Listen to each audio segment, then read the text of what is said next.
Bonjour, bonjour tout le monde, j'espère que vous allez bien comme d'habitude.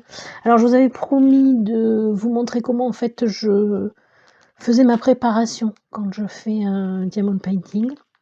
Donc j'ai décidé de faire cette petite toile de chez Huacan que j'ai en stock depuis un certain temps. Voilà la photo. Donc je vais vous montrer comme promis comment j'installe en fait avant de démarrer ma toile. Alors comme je vous l'avais dit, donc on a besoin de nos fameuses petites boîtes. C'est simplicité, efficacité. Et donc j'ai mon petit kit des indispensables. Donc je me suis fabriqué vite fait avec 2 petits pots. Donc qu'est-ce que j'ai dedans? Donc on va avoir les petits stylets avec les multiplesseurs et le simple, le petit ciseau indispensable, la petite pince en cas de besoin. Qu'est-ce que j'ai d'autre? Le cutter, le stylo, petite loupe, un autre petit ciseau, un marqueur et la petite boîte où j'ai en fait mis mes pains de cire. Comme je vous disais, depuis que j'ai démarré au mois d'octobre, c'est toujours les mêmes que j'utilise. Parce que ça fait longtemps, enfin je vois pas l'utilité à chaque DP d'utiliser les nouveaux pains de cire, puisque les anciens font l'affaire et que ça fonctionne très très bien.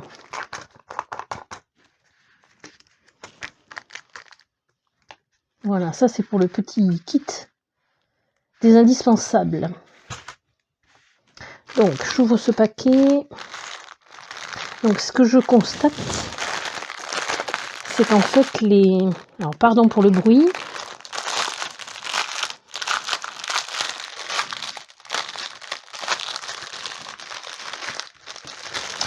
C'est que les diamants sont tous dans des petits sachets individuels. Donc ça c'est assez top pour ce qui va rester par la suite.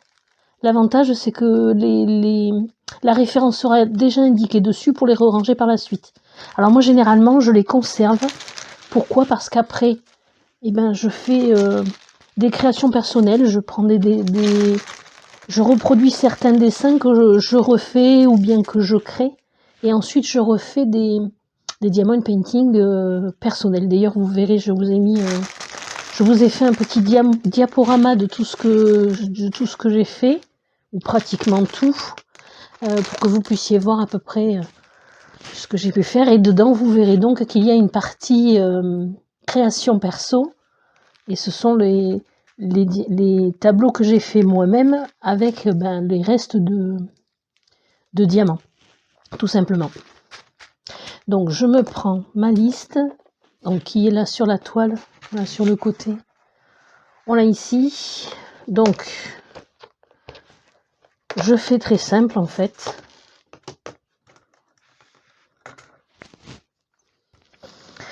Je mets chaque sachet dans le numéro correspondant, donc que j'ai noté au marqueur Sharpie, sur lequel j'ai mis un scotch pour pas que ça s'efface.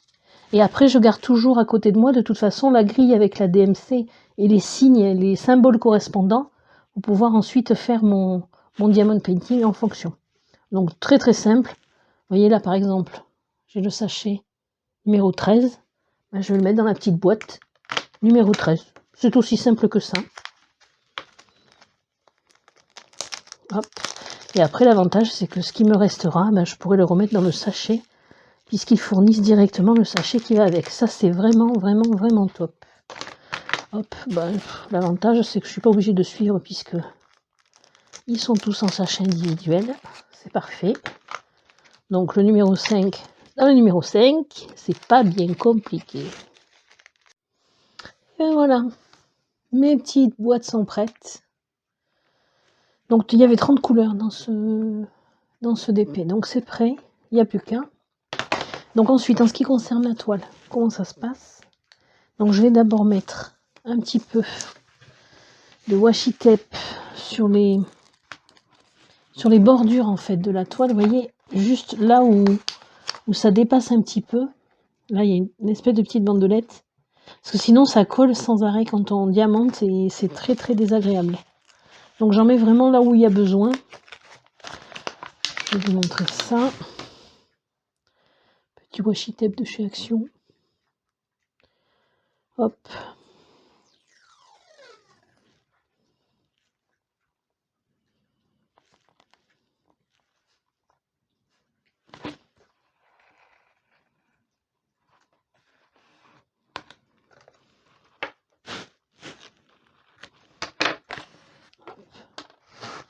Voilà pour cette partie.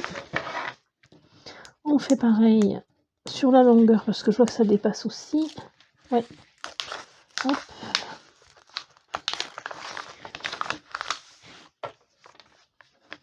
Elle a l'air tellement belle cette toile. Bon, je ne vous cacherai pas que je suis tout de même un petit peu fan des éléphants. Donc, c'est normal que je la trouve un peu jolie. Mais les couleurs ont l'air vraiment très très belles. Je vous montrerai bien sûr.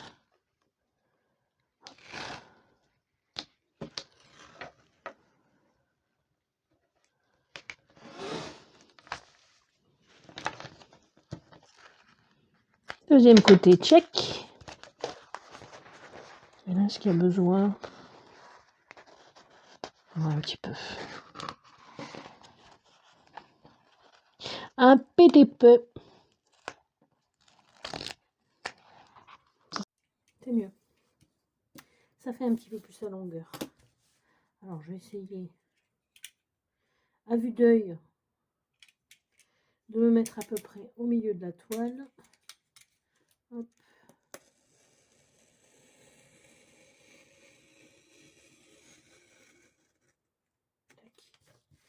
Et là, on va faire en... On va dire... Je m'embête pas, hein, franchement. Je fais vraiment au pifomètre, au simplissime. C'est parfait. On va dire à peu près 10. 10. On va faire en 3. Allez.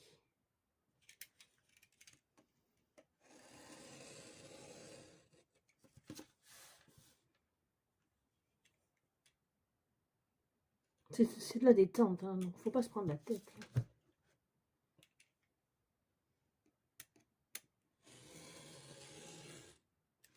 Et voilà, c'est prêt. On n'a plus qu'un. Il n'y a plus qu'un, il n'y a plus qu'un.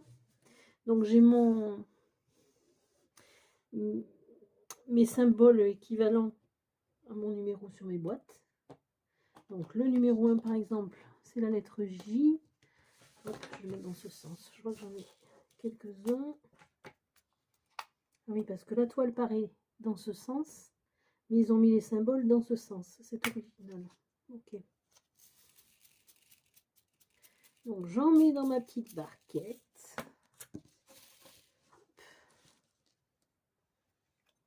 Alors j'en ai un petit peu là. Hop.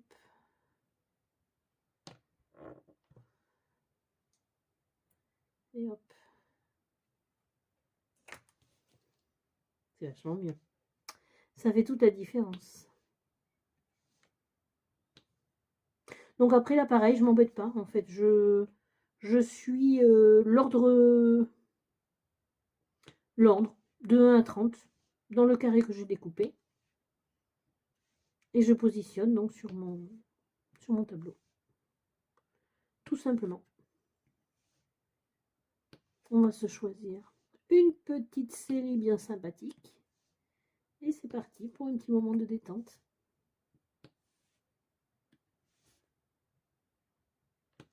Si vous avez des questions, des interrogations, n'hésitez pas, il n'y a pas de souci. Si vous souhaitez que je vous montre autre chose, ce sera avec plaisir. Et puis, je vous souhaite une bonne journée, une bonne soirée, suivant l'heure à laquelle vous regardez cette vidéo. J'espère que ça vous aura plu. Je vous remercie d'avoir regardé jusqu'à la fin. Et puis, vous savez comment ça fonctionne, hein. On like, on s'abonne, on partage, on en parle, on n'hésite pas, bien sûr. Allez les amis, bisous bisous, prenez soin de vous et de vos proches. Bye bye.